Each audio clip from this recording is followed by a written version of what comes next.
शाहजहांपुर में पिता ने की 4 बच्चों की हत्या, खुद फांसी पर लटका, पत्नी झगड़े के बाद मायके चली गई थी। शाहजहांपुर में पिता ने 4 बच्चों की सोते वक्त हत्या कर दी। इसके बाद खुद फांसी लटककर सुसाइड कर लिया। वारदात के वक्त पत्नी मायके गई थी। बच्चों की इतनी बेरहमी से हत्या की गई थी कि शव देखकर पुलिस वाले भी सहम गए। पूरे कमरे में खून बिखरा हुआ था। 3 बच्चियों और एक बेटे का शव चारपाई पर पड़ा था। सभी की गर्दन कटी हुई थी। पास में ही चौपड़ रखा था। उसी कमरे में फंदे पर पिता का शव लटका हुआ था। घटना रोजा थाना के मानपुर चक्री गोटिया गांव की है। एसपी सिटी देवेंद्र सिंह ने बताया कि पिता का नाम राजीव कुमार है। पिता ने बेटी स्मृति 12 वर्षीय, कीर्ति 9 वर्षीय और प्रकृति 7 वर्षीय और बेटे ऋषभ 11 वर्षीय की सोते वक्त हत्या कर दी है, फिर खुद सुसाइड कर लिया। हत्या की वजह अभी स्पष्ट नहीं है। शवों को पोस्टमार्टम के लिए भेज दिया गया है। फोरेंसिक टीम ने कमरे की जाँच की है।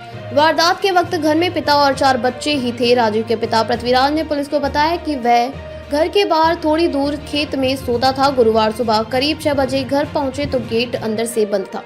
काफी देर तक आवाज लगाई गई, गेट नहीं खुला। इसके बाद पड़ोसियों को बुलाया, दीवार फांदकर अंदर गया तो कमरे में चारों तरफ खून बिखरा हुआ था। चारों बच्चों की खून से लथपथ लाश चारपाई पर पड़ी हुई थी, जबकि राजीव फंदे पर लटका हुआ था। उन्होंने बताया कि बहू एक दिन पहले ही मायके गई थी। पहले राजीव का एक्सीडेंट हो गया था। इसमें सिर के पिछले हिस्से में गंभीर चोट आई थी। इसके बाद में उसका मानसिक संतुलन बिगड़ गया था। बीच बीच में दौरे आते थे। वह अपना आपा खो देता था, लेकिन ऐसी खौफनाक घटना कर देगा इसका अंदाजा बिल्कुल नहीं था। पड़ोसियों ने बताया कि राजीव की 14 साल पहले क्रांति से शादी हुई थी। पहले वह मजदूरी करता था। एक्सीडेंट के बाद मानसिक स्थिति खराब होने के कारण बीते 1 साल से बेरोजगार था। घर पर ही रहता था। पिता पृथ्वीराज के पास 4 बीघा पट्टे की जमीन है। इसी से घर का गुजारा चलता था। आर्थिक तंगी के कारण आए दिन पत्नी से विवाद होता था। बुधवार को भी झगड़ा करके पत्नी अपने मायके चली गई थी।